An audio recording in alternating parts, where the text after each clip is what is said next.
هلو everyone. النهارده حابه اعمل فيديو ايجابي جدا جدا عن المانيا. يعني انا اتكلمت قبل كده عن حاجات بايخه عدت بيا هنا في المانيا، ولكن مش من العدل خالص اطلاقا. ان دي تبقى بس يعني الحاجات اللي انا شفتها في المانيا، لا.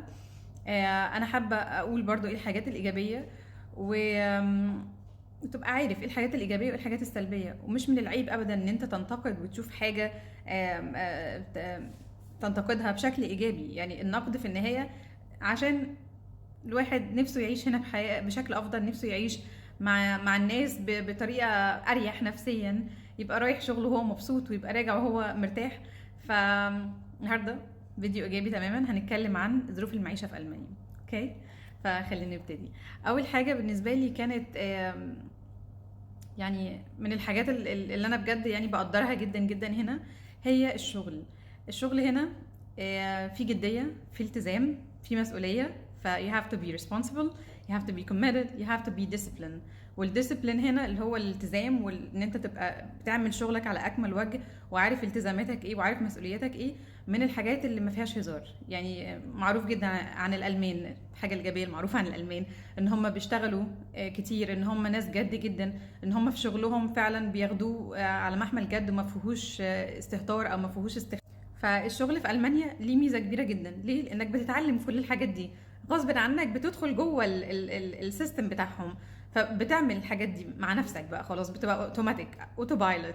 بتبقى ملتزم في شغلك، بتبقى جد في شغلك، بتبقى مسؤول في شغلك. مفيش مجال اصلا انك تعمل اي حاجه تانية غير كده، لان بيدي انطباع وحش عنك وممكن يحصل لك مشاكل يعني في الشغل.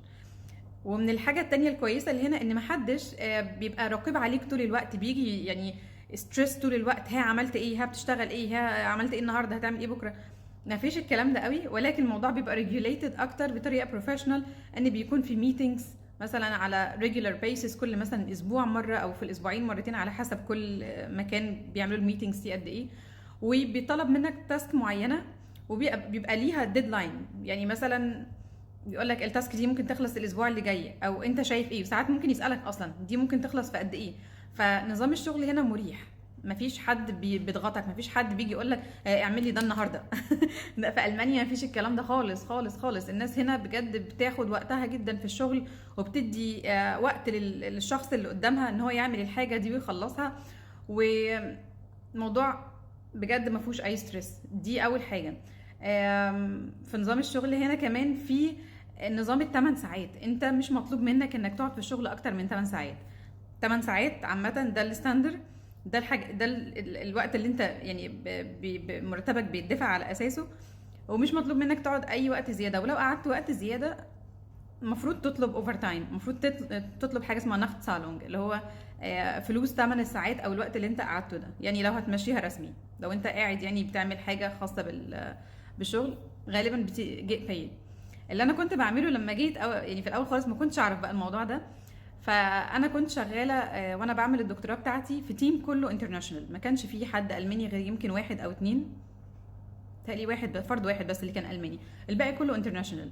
انا من مصر، وكان في ناس من الهند وناس من الصين ومش عارفه ايه. فكلنا يعني جايين اصلا من بلادنا، ما عندناش فكره ان احنا لينا وقت محدد في الشغل، او ان احنا لينا وقت راحه، او ان احنا المفروض نروح عشان نرتاح، عشان نبقى productive، ونيجي تاني يوم نشتغل ونكمل شغل وهكذا. انا ما كانش عندي المايند سيت دي. انا كان عندي اللي هو عاطيني البروجكت ده اشتغل عليه، التجربه دي والتجربه دي والتجربه دي لازم يخلصوا، فهموت نفسي في المعمل. ده اللي انا كنت بعمله بجد. اموت نفسي بقى واقعد بالساعات. انا فاكره ان انا مثلا مره قعدت من الساعه 8 الصبح لحد الساعه 2 بالليل عشان اخلص تجربه يعني. ودي حاجه في منتهى الغباء انك تعمل كده، لانك بتاذي نفسك، بتاذي صحتك. ما بتركزش اصلا. يعني البني ادم ليه عدد. فلو حد طلب منك ان انت تقعد اكتر من 8 ساعات، اعرف ان هو بيستغلك، لان انت جاهل بقوانين البلد اللي انت فيها. ليك عدد ساعات بتشتغلها، وليك كمان الاجمل بقى من كده، ليك عدد ايام اجازه لازم تاخدها في السنه. يعني انا اشتغلت 5 سنين في الجامعه، في جامعه اسكندريه، دكتوره في الجامعه، كنت معيد وبعد كده مدرس مساعد. ما افتكرش ان انا خدت يوم اجازه. ما اخدتش ولا يوم اجازه رسمي ان انا امضي طلب ان انا عايزه اجازه. ما كنتش اعرف اصلا الموضوع ده اصلا يعني. وحته ان انا اسافر في اجازه او كده ما كانتش موجوده بالنسبه لي، لان كنت دايما بدرس يعني. خلصت البكالوريوس بعدين بعمل ماجستير، فدايما مشغوله، ما كانش عندي اصلا فكره ان انا اخد يومين اجازه واسافر مش عارفه اروح فين واعمل ايه وبتاع، واجازه الصيف. انا ما عملتش ده خالص خالص اطلاقا في مصر، ولا مره ولا مره في حياتي.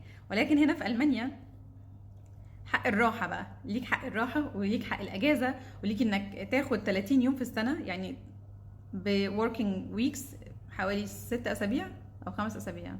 6 اسابيع، ليك 6 اسابيع في السنه، الاسبوع 5 ايام هنا، ف 30 يوم يعني ليك 6 اسابيع. ليك 6 اسابيع تاخدهم في اي وقت انت عايزه في السنه، وصاحب الشغل غالبا ما بيعترضش يعني، او لو بيعترض بيبقى فيه سبب مقنع، ولو هو مستقصدك ومش عايزك تاخد اجازه ساعتها ممكن بقى الحاجه الاجمل بقى من كده ان انت تقدر تروح للاتش ار وتشتكيه عادي جدا. عادي جدا.